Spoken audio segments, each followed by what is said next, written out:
Welcome to episode 182 of the X-Files Retrospective podcast, released through Bureau 42. I'm your host, Blaine Dowler. This week we are taking a look at Season 8, Episode 11, The Gift. It was written by Chris Carter and Frank Spotnitz, and directed by Kim Manners. The average IMDb user score is an 8.0 out of 10.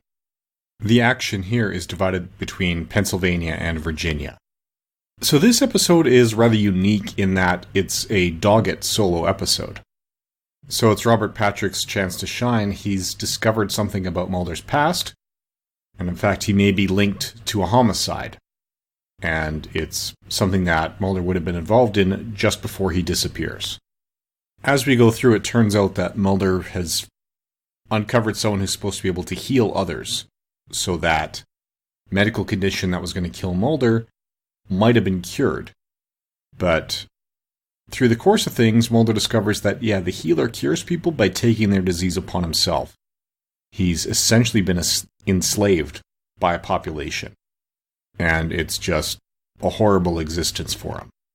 So Mulder ultimately chooses not to get the cure from him because he doesn't want to propagate what's going on. So Gillian Anderson gets a credit only in this one. Her appearances are just spliced in from other episodes.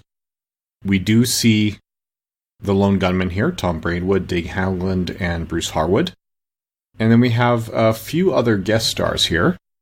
So Caroline Lagerfeld is in here. She is best known for The Blacklist, Gotham, Gossip Girl, and Minority Report.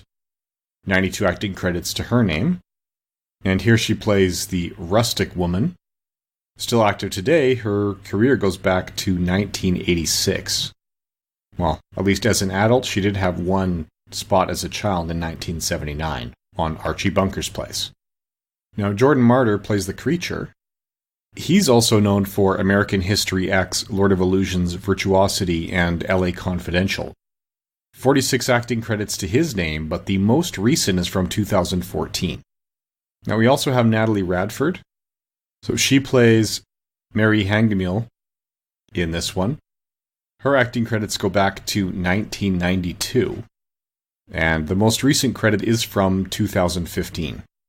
59 acting credits to her name, best known for Superstar, Tomcat, Agent Red, and Tech War. Now Michael McGrady plays Sheriff Kurt Fry. 118 credits to his name, including Ray Donovan, Southland, SEAL Team, and Daybreak. Scrolling through, he was also Samuel Voss on a couple episodes of Agents of S.H.I.E.L.D. I'm also seeing Matlock, Quantum Leap, Invaders from Mars. His credits go back to 1984. The last guest star is Justin Williams, 20 acting credits to his name, most recently in 2015. He's Paul Hangemiel, and that was one of his last quoted credits here. So his last three credits are from 2001, 2002, and 2015, where 2001 is this episode of The X-Files.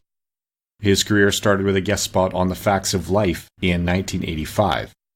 This is saying he's best known for Star Trek Voyager, Dante's Peak, The Getaway, and Operation Delta Force 4.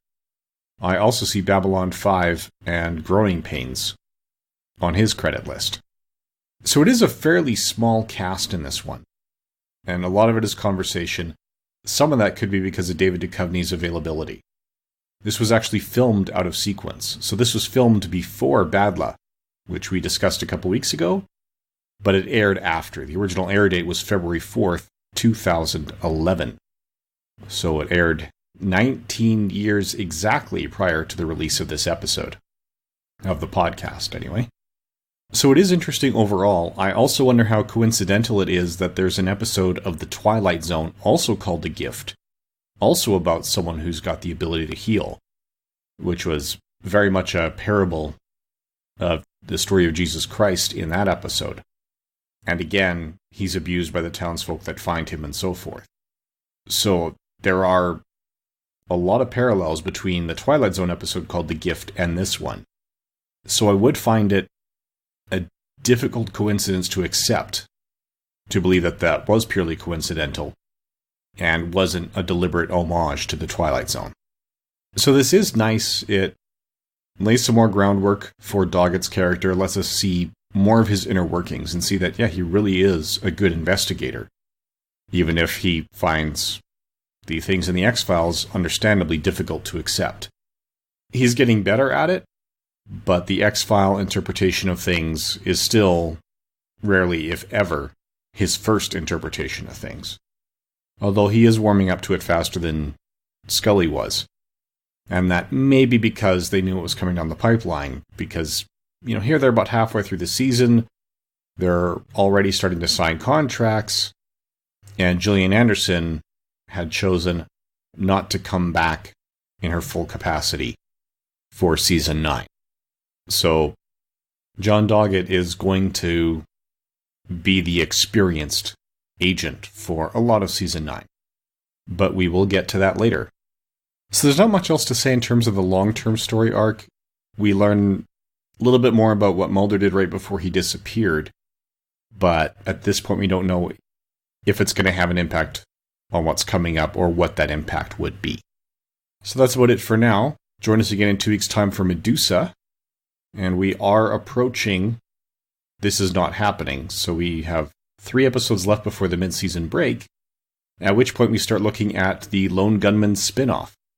So come back in 2 weeks' time, and we will discuss Medusa. Thank you for listening.